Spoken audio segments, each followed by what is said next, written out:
जननी हूँ जीवन भी मैं, जज्बातों पे मेरा जोर नहीं। सशक्त हूँ व साकार भी हूँ मैं। नारी हूँ कमज़ोर नहीं, दर्पण हूँ व अक्स भी मैं। झुका सके मुझे वो शख्स नहीं।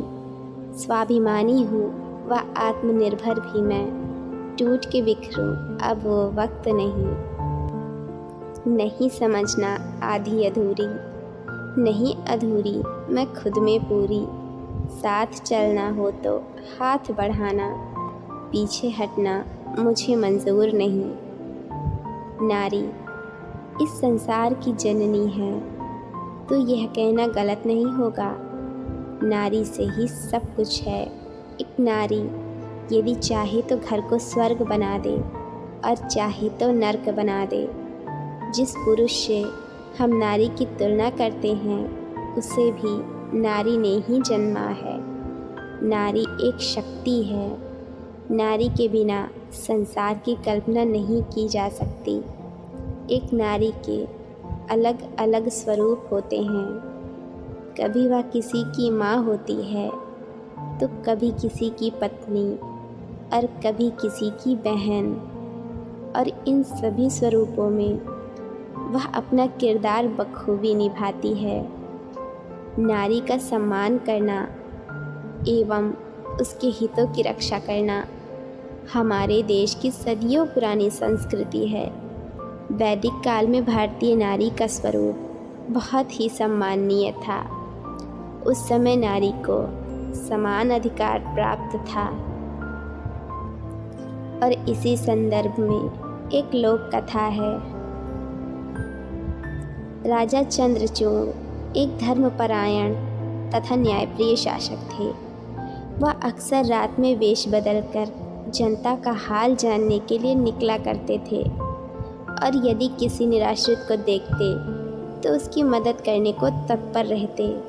राजा ने घोषणा रखी कि किसी भी महिला का उत्पीड़न सहन नहीं किया जाएगा। एक दिन राजा चंद्रचूड़ को पता लगा कि एक व्यक्ति अपनी पहली पत्नी को छोड़कर किसी दूसरी महिला से विवाह करना चाहता है। राजा चंद्रचूड़ ने उसे पकड़ लाने का आदेश दिया। इस बात की सूचना पाते ही वह व्यक्ति राज्य छोड़कर भाग गया। एक दिन राजा चंद्रचूड़ उस असहाय महिला के घर पहुँचे। महिला की स्थिति देख वह ये सोचकर द्रवित हो उठे कि पति के बिना वह न जाने कैसे गुजारा करती होगी। राजा ने उसे अत्यंत विनम्रता से पूछा, क्या तुम बिल्कुल बेसहारा हो? महिला ने कहा, नहीं महाराज, मेरे तो 3 सहारे हैं। राजा ने पूछा, वे 3 सहारे क्या हैं? उसने कहा, महाराज, मेरे हाथ, मेरा धर्म और मेरा भगवान मेरा सहारा है। फिर भला मैं खुद को बेसहारा क्यों मानूं? राजा उस स्वाभिमानी महिला के चरणों में झुक गए और उन्होंने उसे अपनी वाटिका को हरा भरा रखने का दायित्व सौंपा। पर अब भारतीय समाज में नारी की स्थिति अत्यंत विरोधाभासी है। एक तरफ उसकी पूजा की जाती है तो दूसरी तरफ उसे प्रताड़ित किया जाता है। अक्सर उसे अबला कहा जाता है। उसे भेदभाव की दृष्टि से देखा जाता है, जो गलत है। आज के युग में पुरुष और स्त्री दोनों को एक समान दर्जा प्राप्त है। यदि पुरुष शिव है तो नारी शक्ति है। किसी भी दृष्टि से वह पुरुष से कम नहीं है। लेकिन आज भी कहीं कहीं रूढ़िवादी प्रथा के चलते स्त्री को भेदभाव की दृष्टि से देखा जाता है।